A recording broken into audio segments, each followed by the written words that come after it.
मैं उपेंद्र कुमार यादव आप सभी का सरदार सिंह कॉन्वेंट कॉलेज के यूट्यूब चैनल पर आप सभी का स्वागत करते हैं। और आज हम आप लोगों को, जैसा कि आपको बोर्ड पर दिख रहा है, हिंदी व्याकरण दिख रहा है। हिंदी व्याकरण जो आपका क्लास 3, 4 व 5 के लिए हिंदी व्याकरण में आज हम जो पढ़ेंगे तो वो है शब्द विचार। हमने इसके पहले वीडियो में आप लोगों को हिंदी वर्णमाला बताई है, शायद 2 वीडियो में बताई है कि वर्णमाला क्या होती है। यानी वर्णमाला वर्णों का एक क्रमवार समूह ही वर्णमाला कहलाता है। और उन वर्णों के समूह यानी वर्णों का जब हम सार्थक क्रम में मिला करके, ये 2 या 2 से अधिक वर्ण आपस में मिला करके जिनका कोई अर्थ हो, तो जो शब्द युग्म होता है, जो एक उन वर्णों का युग्म होता है, उसे हम शब्द युग्म यानी शब्द कहते हैं। तो यहाँ पर आप लोगों की समझ में आ गया होगा कि शब्द की परिभाषा क्या है, यानी शब्द कहते किसे हैं। तो देख लीजिए, 2 या 2 से अधिक वर्णों के सार्थक मेल को शब्द कहते हैं। यानी 2 या 2 से अधिक वर्णों के सार्थक मेल, जिनका कोई अर्थ हो, उनके मेल को हम क्या कहेंगे, यानी उनका सार्थक मेल, जिनका कोई अर्थ निकल रहा हो, उस मेल को हम क्या कहते हैं, शब्द कहते हैं। यानी वर्ण युग्म होता है, वर्णों के एक ऐसा युग्म जिनका कोई अर्थ निकल रहा हो तो उसे हम क्या कहेंगे, शब्द कहेंगे। जैसे कि कलम है ना। अब यहाँ पर ऐसे ला पहले लिख देते, मा बाद में लिखते, फिर का लिखते, तो क्या बनता, ला मतलब कुछ बनता है ऐसा शब्द, पढ़ने में तो आता लेकिन उसका कोई अर्थ नहीं होता, तो उसको हम शब्द नहीं कह सकते, बल्कि कहेंगे तो निरर्थक शब्द कहेंगे जिसका कोई अर्थ नहीं है। बाजार आदि, तो इस प्रकार से शब्द बनाए जाते हैं। अब देखते हैं कि शब्द होते कितने प्रकार के हैं।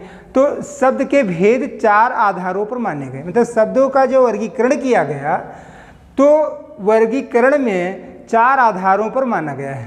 यानी शब्द के जो भेद हैं ये 4 आधारों पर माने गए हैं। एक तो हमारा कौन सा है, अर्थ के आधार पर, यानी उनके अर्थ के आधार पर उसका वर्गीकरण कर दिया गया। दूसरा उत्पत्ति या जन्म के आधार पर, कि इनका जन्म कहाँ से हुआ शब्दों का, ठीक है। तो यहाँ पर देखते हैं, इस बहुत ज़्यादा विस्तृत हो जाएगा, लेकिन उत्पत्ति के आधार पर जैसे आपका तत्सम तद्भव है, तत्सम है, तद्भव है, देशज है, विदेशज है या संकर शब्द हैं, तो इन शब्दों को लेकर के हम क्या कहते हैं, उत्पत्ति के आधार पर उनका वर्गीकरण किया गया है। इसके बाद में आपका आता है रचना या बनावट के आधार पर, है ना। जैसे रूढ़ शब्द हैं या फिर यौगिक शब्द हैं या योग रूढ़ हैं, तो ये किसके रचना या बनावट के आधार पर आते हैं। और यहाँ पर क्या है, प्रयोग के आधार पर। तो प्रयोग के आधार पर इनको देखो, प्रयोग जैसे विकारी शब्द व अविकारी शब्द, विकारी शब्द व प्रयोग के आधार पर 2 भागों में बांट दिया गया। एक तो होते हैं विकारी शब्द, दूसरे होते हैं अविकारी शब्द। अब विकारी शब्द क्या होते हैं, जिससे विकार उत्पन्न हो, जैसे संज्ञा है, सर्वनाम है, विशेषण है, क्रिया है, तो ये कैसे हैं, विकारी हैं। और 4 प्रकार के आपके अविकारी भी होते हैं, तो यहाँ पर हम इनको बाद में बताएंगे। आज हम जो आपको बताने वाले हैं वो है अर्थ के आधार पर शब्दों का वर्गीकरण। अर्थ के आधार पर शब्दों का वर्गीकरण, तो अर्थ के आधार पर 2 प्रकार के इसके होते हैं शब्द। एक तो होते हैं सार्थक शब्द, दूसरे होते हैं निरर्थक शब्द। मतलब सार्थक शब्द क्या हैं और निरर्थक शब्द क्या हैं, सबसे पहले हम इनको समझेंगे। देखिए, सार्थक शब्द वो होते हैं, मतलब 2 वर्णों जो शब्द वर्ण युग्म है, यानी 2 वर्णों का जो मेल है, 2 या 2 से अधिक वर्णों का जो मेल है, उनका यदि कोई अर्थ निकल रहा है तो वो कौन सा होगा, सार्थक शब्द होगा। और अगर कोई उनका अर्थ नहीं निकल रहा है तो वो निरर्थक शब्द होगा। कभी कभी हम बोल भी देते हैं निरर्थक शब्द, जैसे पानी, वानी। अब पानी का तो अर्थ है जल, लेकिन क्या वानी का भी कोई अर्थ है, जल, वल ऐसे बोल देते हैं, खाना, वाना। तो ऐसे जो वाना शब्द है ये कहाँ से है, ये निरर्थक शब्द आपका है, उसके साथ में लगा। ये वाना क्या है, वाना एक निरर्थक शब्द है। इस प्रकार भी देख सकते हैं, या फिर हम अलग से भी कुछ ऐसे शब्दों को ले सकते हैं जिनका कोई अर्थ ना हो, तो उसे हम निरर्थक शब्द के रूप में जानेंगे। देखिए, अर्थ के आधार पर शब्द 2 प्रकार के, सार्थक और निरर्थक। तो निरर्थक तो आप लोगों की समझ में आ गया होगा, लेकिन सार्थक शब्द हम आप समझेंगे कि जिन वर्णों के मेल से जो शब्द बनता है, अगर उसका कोई अर्थ निकल रहा है तो उसे हम सार्थक शब्द कहेंगे। देखिए, सार्थक शब्द के प्रकार। अब सार्थक शब्द भी कई प्रकार के होते हैं। ये देखो 4 प्रकार इसके दिए गए हैं। सार्थक शब्द कितने प्रकार के होते हैं, 4 प्रकार इसके दिए गए हैं। देखिए कौन कौन से हैं। सार्थक शब्द जो होते हैं ये 4 प्रकार के होते हैं। इसमें देखो दिया गया है कि एक तो होते हैं एकार्थक शब्द। एकार्थक शब्द मतलब कुछ ऐसे शब्द होते हैं जिनका केवल एक अर्थ होता है। मतलब ऐसे शब्द जिनका केवल एक ही अर्थ हो, एक ही अर्थ में प्रयोग किए जाते हों, उनको हम क्या कहेंगे? सार्थक शब्द कहते हैं।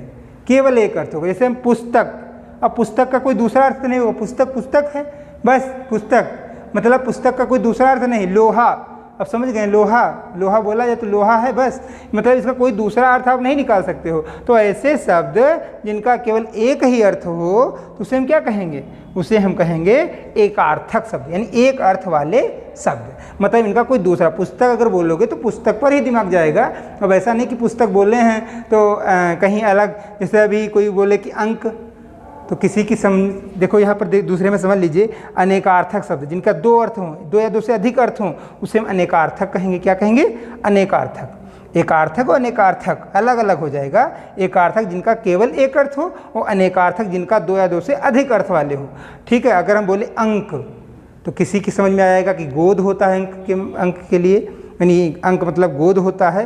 और कोई कहेगा गिनती होती है, अंक माने गिनती भी तो होती है। और कोई इसी को क्या समझेगा कि अंक माने चिन्ह भी होता है, कि अंक लगा है, चिन्ह लगा है, अंक गोद भी होगा, गिनती भी होगा। लेकिन अगर किसी से बोले पुस्तक, सभी की समझ में आ जाएगा कि पुस्तक के बारे में बोल रहे हैं। तो एकार्थक शब्द वह होते हैं जिनका केवल एक ही अर्थ होता है, जैसे पुस्तक है, लोहा है, और बहुत सारे आपको उदाहरण मिल जाएंगे जिनका जो है क्या होता है एक, जैसे कि हम अगर बोलें दीवार है ना, आदि बहुत सारे शब्द आपको मिलेंगे।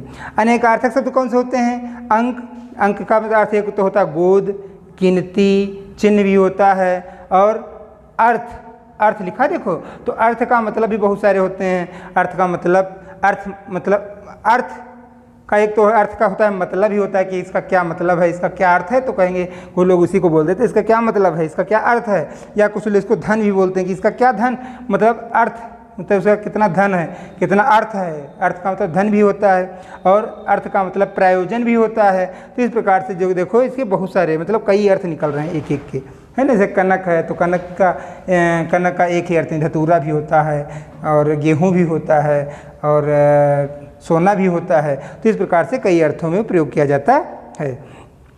आगे देखिए लिखा हुआ है विपरीतार्थक शब्द, यानी जो विपरीत अर्थ देते हों। मतलब विपरीतार्थक शब्द जो होते हैं, जैसे कि जिनको हम विलोम शब्द बोलते हैं। क्या बोलते हैं? अपोजिट, है ना, विलोम शब्द। तो विलोम शब्द कौन कौन से होते हैं? जैसे कि हम कहें कि रात का विलोम दिन होगा, आगे का पीछे होगा, है ना। काला का मतलब रंग, बहुत सारे ऐसे आपको मिलेंगे जिनको जो है क्या हो जाएगा, विपरीतार्थक शब्द होते हैं, मतलब विलोम शब्द बना। जैसे ऊंचा नीचा है, अपना पराया है ना, कम और अधिक है, तो एक ऐसे शब्द बन जाएंगे विपरीतार्थक, यानी विलोम शब्द होते हैं। ये भी अर्थ के आधार पर इसका तीसरा एक प्रकार का प्रकार है।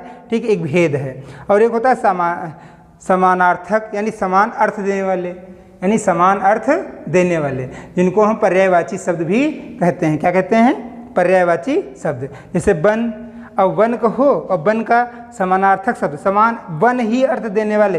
चाहे आप जंगल कहो तभी आपकी समझ में आए कि वन, जंगल, कानन, विपिन, ये सब क्या हैं? ये वन के पर्यायवाची हैं, यानी समान अर्थ देने वाले हैं। यानी सभी का अर्थ क्या है? वन ही है। यानी विपिन का अर्थ भी वन, कानन का अर्थ भी वन, जंगल का अर्थ भी वन है।